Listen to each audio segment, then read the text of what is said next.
Hello friends, welcome to the channel. दोस्तों, आपका स्वागत है हमारे इलेक्ट्रिकल एंड ऑटोमेशन चैनल पे। दोस्तों, जैसे कि आप पीछे देख रहे होंगे, आज हम बात करने वाले हैं 3 एलिमेंट कंट्रोल की। दोस्तों, आज मैं कंट्रोल लूप की एक सीरीज स्टार्ट कर रहा हूं, जिसमें सबसे पहला कंट्रोल लूप यूज आपको बताने जा रहा हूं।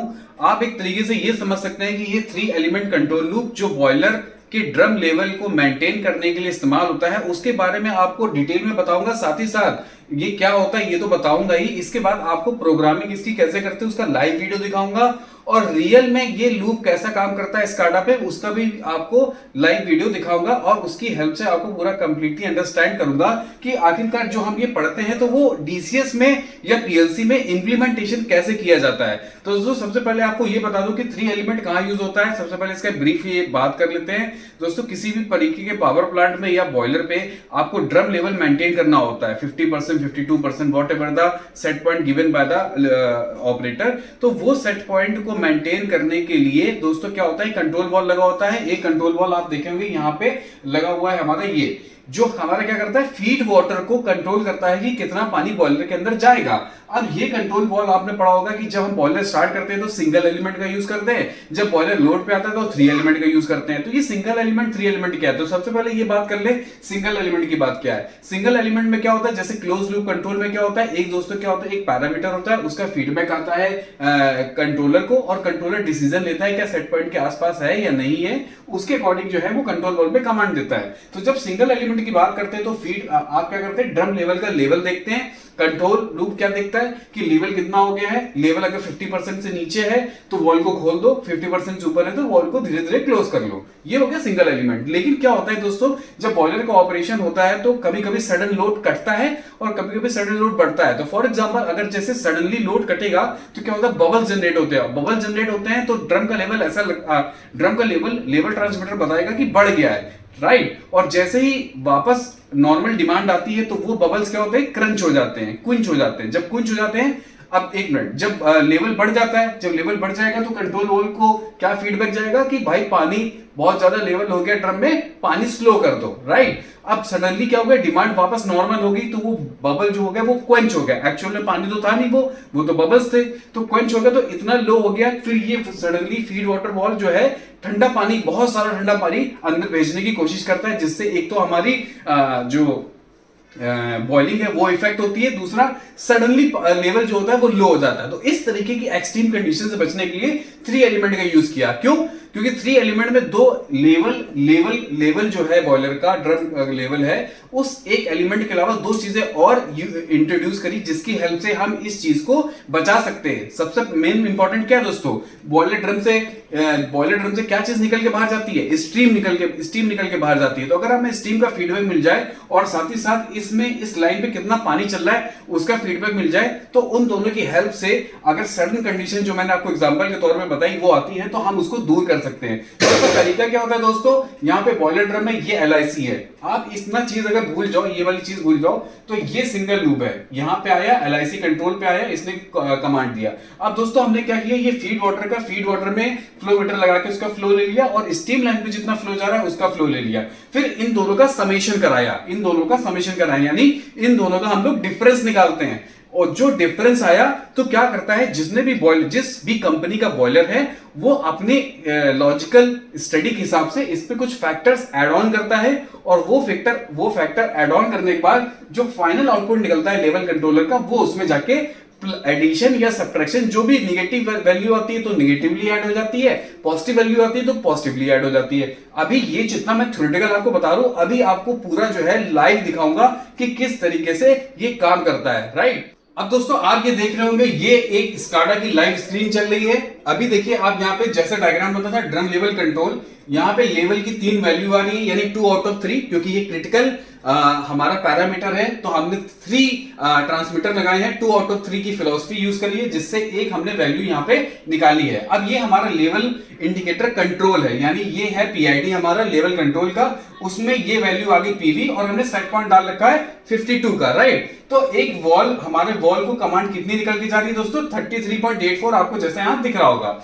इसके अलावा जैसा कि मैंने आपको बताया था कि हमने यहाँ पे स्टीम फ्लो का भी फीडबैक लेना है और फीड वाटर फ्लो का फीड वाटर फ्लो का भी फीडबैक लेना है। तो देखिए दोनों का वैल्यू हमने लिया, कंपैरिजन कराया, सबट्रैक्शन लगाया, राइट। अब आपको इसमें परेशान होने की जरूरत नहीं कि दोस्तों कि स्टीम को फीड वाटर से माइनस करेंगे या फीड वाटर को स्टीम से माइनस करेंगे। अब आपको पता है कि कभी भी कोई भी सिचुएशन में दोनों चीजें आपस में कभी भी सेम हो ही नहीं सकती, और ये भी नहीं बता सकता कि ये बड़ी होगी या ये छोटी होगी। तो आपको सिंपली क्या करना है, सबट्रैक्ट करना है, राइट। यहां पे आपने क्या किया, सबट्रैक्ट किया, यहां सबट्रैक्ट होकर सबट्रैक्शन, ये डीसीएस का है। अभी आपको इसकी प्रोग्रामिंग वाला पार्ट भी दिखाऊंगा तो ये आपको बिल्कुल एग्जैक्टली दिखेगा।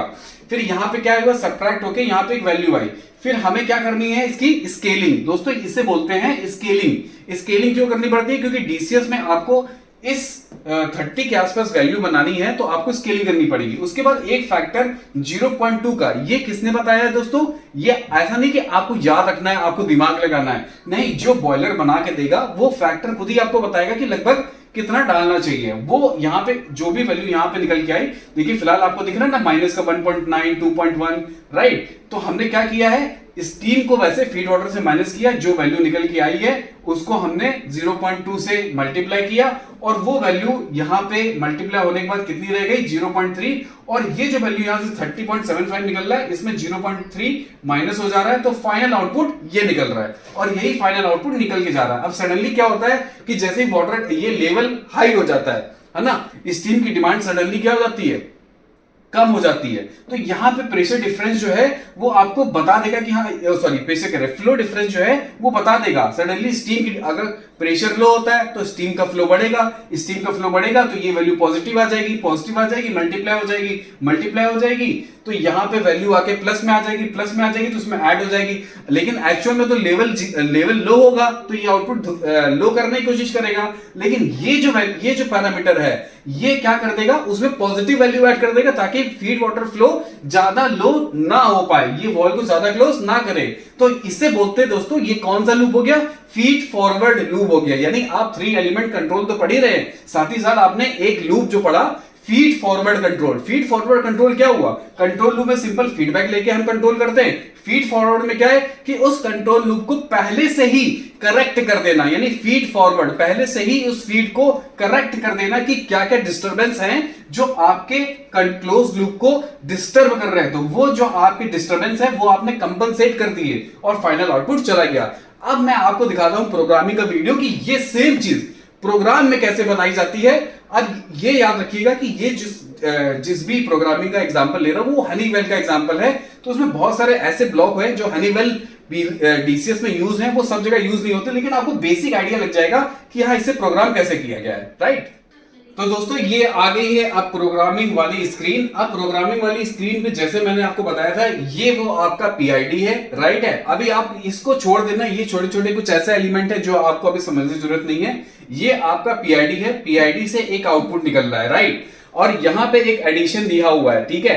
अब आपने देखा था क्या चीज थी, ये एडिशन किया गया है, एडिशन। तो एडिशन क्या किया गया, एक तो जो पीआईडी से वैल्यू निकल रही और एक जो आपका लॉजिक है स्टीम फ्लो वाला और फीड वाटर फ्लो वाला, वो यहाँ पे आउट आके, यहाँ पे आप देखेंगे बहुत छोटी वैल्यू आपको दिख रही होगी, निगेटिवली आके ऐड हो गई है। और उसके बाद यहाँ पे दोस्तों क्या किया गया है, हमने उसकी स्केलिंग कर दी गई है। अब स्केलिंग क्यों कर दी गई है दोस्तों, क्योंकि ये होता है वॉल एयर टू क्लोज होता है। इसका मतलब है जब कमांड जाएगी एयर फील्ड टू ओपन होता है, तो जैसे ही उसकी स्केलिंग करनी पड़ती है। अब आप यहाँ देखेंगे ये फीड वाटर फ्लो है और ये है आपका स्टीम फ्लो, इन दोनों को सब्ट्रैक्ट किया, फिर इसकी स्केलिंग करी। स्केलिंग करने के बाद आपने देखा एक लिमिट लगाई गई, ये डीसीएस का पार्ट है, आप उसे उसके बाद उसको आप छोड़ दीजिए।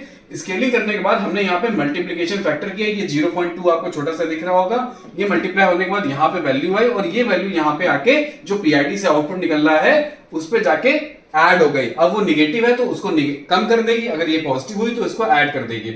और ये यहाँ जाके वापस स्केलिंग हमने करी, स्केलिंग इसका मतलब रिवर्स करते हैं, यानी यहाँ से दोस्तों 18 आउटपुट निकल रहा है। 18 आउटपुट निकलेगा तो दोस्तों वो क्या करेगा, वॉल को बंद कर देगा, तो उसका रिवर्स करते हैं। तो ये 18 माइनस 100 किया 82 क्यों किया, यानी 82% बंद हो यानी 78% खुला हो, क्योंकि ये वॉल क्या होता है दोस्तों, ये वॉल होता है रिवर्स एक्टिंग, है ना। रिवर्स एक्टिंग होता है, जैसे मतलब आप जितना कमांड दोगे उतना वॉल जो है वो बंद होगा, राइट। तो ये था एक सिंपल सा प्रोग्रामिंग का लॉजिक। मुझे उम्मीद है दोस्तों अब आपको समझ में आया होगा बेसिक कॉन्सेप्ट कि 3 एलिमेंट का बॉयलर में क्या रोल होता है और 3 एलिमेंट आखिरकार यूज कैसे होता है। तो अब मैं फिर से एक बार समरी के तौर पे आपको बता देता हूं कि 3 एलिमेंट का कैसे यूज होता है। आपने स्टीम फ्लो लेना है, मैं आपको पीछे एक इमेज लगा देता हूं फिर आपको बताता हूं। अब आपको दिख रहा होगा इमेज में कि आपके पास 3 एलिमेंट में 3 एलिमेंट कौन कौन से होंगे। एक तो आपका ड्रम लेवल होगा जो सबसे प्राइमरी एलिमेंट है। मैं वर्ड प्राइमरी इसलिए यूज कर रहा हूं क्योंकि वही मेन